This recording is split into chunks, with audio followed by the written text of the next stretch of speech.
Likewise, dominant worldviews, such as theistic religion, operate with the same social irrelevancy. Islam, Christianity, Judaism, Hinduism, and all of the others exist as barriers to personal and social growth, for each group perpetuates a closed worldview, and this finite understanding that they acknowledge is simply not possible in an emergent universe. Yet, religion has succeeded in shutting down the awareness of this emergence by instilling the psychological distortion of faith upon its followers, where logic and new information is rejected in favor of traditionalized, outdated beliefs.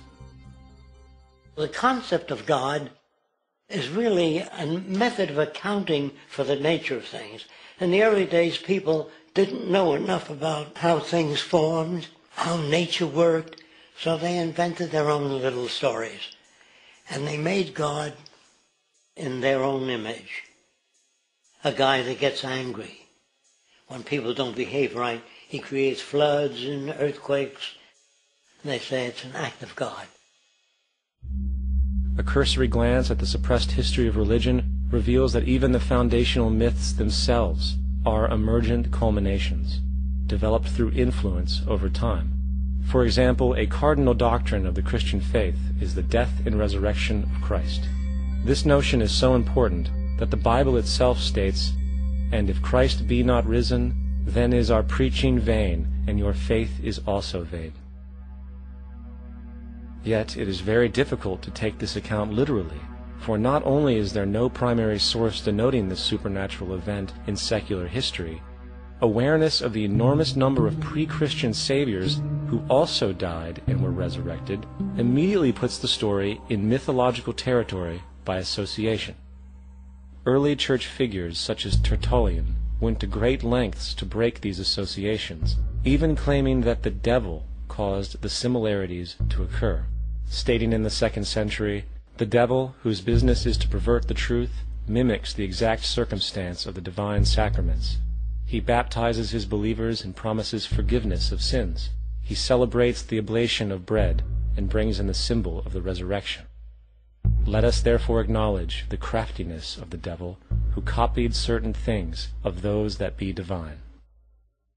What is truly sad, however, is that when we cease the idea that the stories from Christianity, Judaism, Islam, and all the others are literal history, and accept them for what they really are, which are purely allegorical expressions derived from many faiths, we see that all religions share a common thread, and it is this unifying imperative that needs to be recognized and appreciated.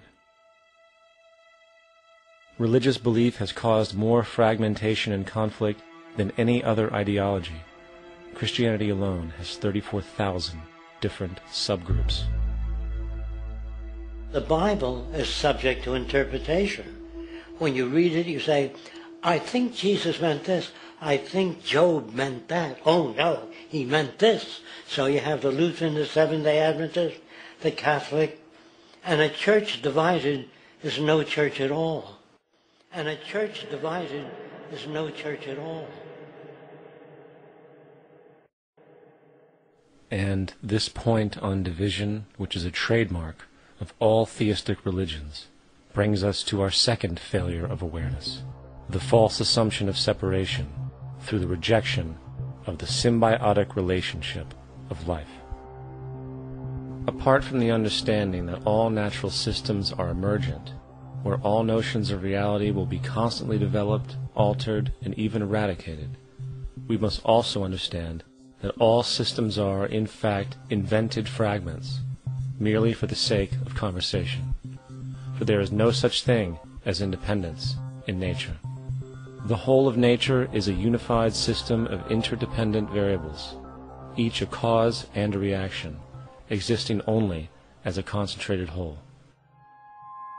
You don't see the plug connected to the environment, so it looks like we're free, wandering around. Take the oxygen away, we all die immediately. Take plant life away, we die. And without the sun, all the plants die. So we are connected. We really must take into account the totality. This isn't just a human experience on this planet. This is a total experience. And we know we can't survive without plants and animals. We know we can't survive without the four elements, you know. And so when are we going to really start taking that into account?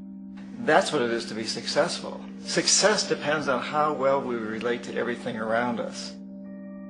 I'm very aware of the fact that my grandson cannot possibly hope to inherit a sustainable, peaceful, stable, socially just world unless every child today growing up in Ethiopia, in Indonesia, in Bolivia, in Palestine, in Israel also has that same expectation. You got to take care of the whole community or you're going to have serious problems. And now we have to see that the whole world is the community. And we must all take care of each other that way. And it's not just a community of human beings. It's a community of plants and animals and elements. And we really need to understand that. That's what's going to bring us joy, too, and pleasure.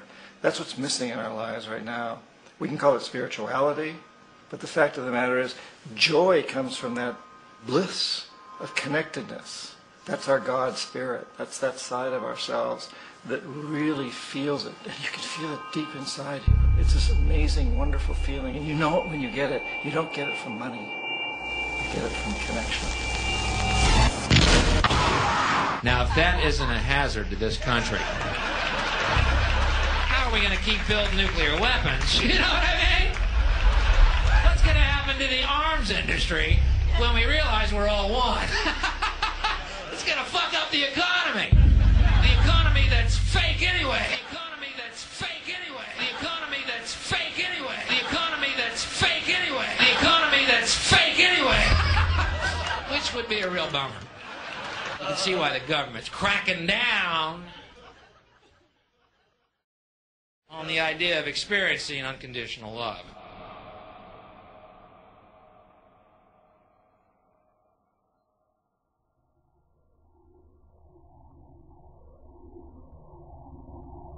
Once we understand that the integrity of our personal existences are completely dependent on the integrity of everything else in our world, we have truly understood the meaning of unconditional love. For love is extensionality, and seeing everything as you and you as everything can have no conditionalities. For, in fact, we are all everything at once. If it's true that we're all from the center of a star, every atom in each of us from the center of a star, then we're all the same thing. Even a Coke machine or a cigarette butt in the street in Buffalo is made out of atoms that came from a star. They've all been recycled thousands of times, as have you and I. And therefore, it's only me out there. So what is there to be afraid of? What is there that needs solace-seeking? Nothing. There's nothing to be afraid of because it's all us. The trouble is we have been separated by being born and given a name and an identity and being individuated. We've been separated from the oneness, and that's what religion exploits, that people have this yearning to be part of the overall one again. So they exploit that. They call it God. They say he has rules. And I think it's cruel. I think you can do it absent religion.